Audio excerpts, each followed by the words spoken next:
नमस्कार, आप देख रहे हैं विंद फर्स्ट और मैं हूं तनु भदौरिया।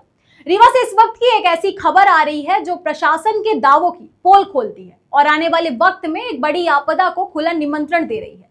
एक तरफ रीवा प्रशासन मॉनसून और बाढ़ आपदा से निपटने के लिए कागजों पर बड़े बड़े दावे कर रहा है, तो दूसरी तरफ जमीनी हकीकत यह है कि बेखौफ भू माफियाओं ने नदियों और नालों पर ही कब्जा करना शुरू कर दिया है। नियमों की धज्जियां उड़ाते हुए सीधे बीहर नदी के तट पर प्लॉटिंग का खेल चल रहा है। आखिर किसकी शय पर हो रहा है ये सब? यह मामला रीवा के कुठुलिया वार्ड क्रमांक 45 का है, लगन मैरिज गार्डन के ठीक पीछे। जहां कल तक बीहर नदी की लहरें बहती थी, आज वहां भू माफियाओं का काले कारोबार फल फूल रहा है।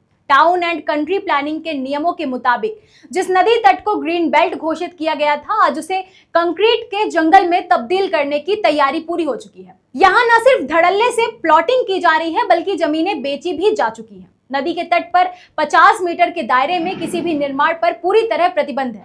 50 मीटर तो दूर, सीधे नदी के मुहाने पर ही खड़ी की जा रही है ये इमारतें।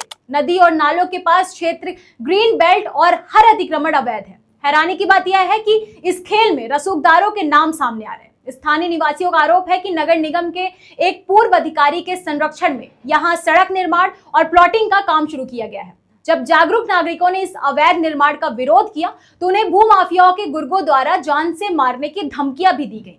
प्रशासन के दोहरे मापदंड का आलम तो देखिए। जिस जमीन पर परिंदा भी पर नहीं मार सकता था, वहां पटवारी साहब ने न सिर्फ सीमांकन कर दिया, बल्कि रातों रात कागजी दस्तावेज भी दुरुस्त कर दिए गए। रीवा ने अतीत में बाढ़ की भीषण विभीषिका झेली है। उस वक्त प्रशासन ने कसम खाई थी कि नदी नालों के 50 मीटर के दायरे में कोई निर्माण नहीं होगा, लेकिन आज कुठुलिया में उसी कसम की धज्जियां उड़ाई जा रही है। सवाल यह उठता है कि जब नगर निगम अवैध कॉलोनियों पर बुलडोजर चलाने का दावा करता है, तो ठीक उसकी नाक के नीचे नदी की छाती पर अवैध प्लॉटिंग कैसे हो गई? क्या पटवारी और स्थानीय प्रशासन की मिली भगत के बिना यह मुमकिन है?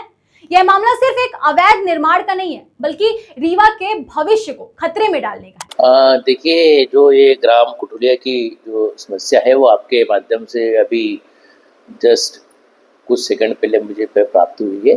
पहली बात ये। दूसरी बात ये कि अगर नदी के पास कोई अतिक्रमण कर रहा है या कोई निर्माण कार्य कर रहा है तो उसको नियमों के अंतर्गत देखा जाना होगा, और अगर नियम के विरुद्ध है तो उनके विरुद्ध कार्रवाई भी की जानी होगी।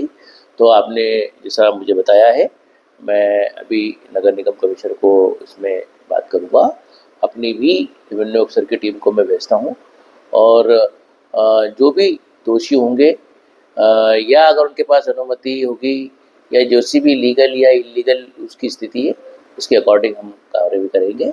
और आवश्यक होने पे संबंधित के विरुद्ध अगर पुलिस थाना में प्रकरण दर्ज कराना होगा, शासकीय भूमि इत्यादि होगी, तो वो भी करेंगे।